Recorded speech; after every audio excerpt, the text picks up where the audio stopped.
এই যে আবে হালা কলকাতা উড়ে এই জুড়ে হয়েছে কলকাতা থেকে। আবার হালাকা কলকাতার দিকে একবার বাড়িতে গেছিলাম। আবে হালার বাড়িতে গেছি, দাওয়াত দিছে আমাকে যে নবাব সাহেবের ভালো করে মেহমানদারি করবো।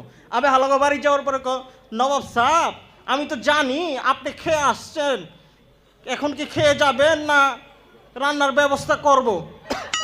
শুন নাই আবে হালা মাথাটা গরম হয়ে গেল। পরে আমি কিছু বই নাই, বলতে নবাব সাহেব ঠিক আছে আমি নাস্তার ব্যবস্থা করতেছি। আমরা গিয়েছিলাম 5 জন অগবাসায় আবে হালা দাওয়াত খেতে গেছি। আবে হালা একটা ডিম রে অর্ধেক করে বলছে যে পুরোটা খেতে হবে। আবে হালারা এমন কিপটা আবে হালারা উইরে এই জুড়ে বসেবি। আবে হালাগর নানি বাপ 14 গোষ্ঠী সব কিছু সব কি কিপটা ছিল। এই যে আমার পাশে বসে আছে এই যে উইরে এই জুড়ে বসেবি।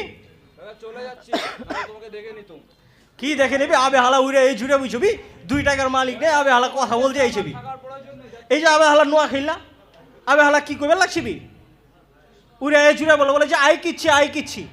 আফ্রিকা জঙ্গলের মধ্যে আবে হালার লাগে একটা পানি পাওয়া গেছে। এই পানি রে যায় আফ্রিকা জঙ্গলের থেকে দইরে নিয়ে এসে চিড়িয়াখানার মধ্যে রাখছে।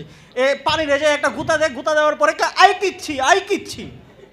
উমা আবে হালাকে সব কিছু উলট পালট হয়ে গেছে দেশের আফ্রিকা। বলতেছে এটা আবার কোন পানি? একটু গুতা দিলে আবে হালারা কইতে লাগে যে আই কিচ্ছি। ওই এক দেশের নোয়া খেলে আসলো আফ্রিকার মধ্যে, নোয়া খেলে যায় বলে যে আরে এটা তো কোনো পানি না, এটা হলো আমাকে নোয়া খেললে দেশের বাচ্চা, কিছু গুতা দিলেই আই কিচ্ছি।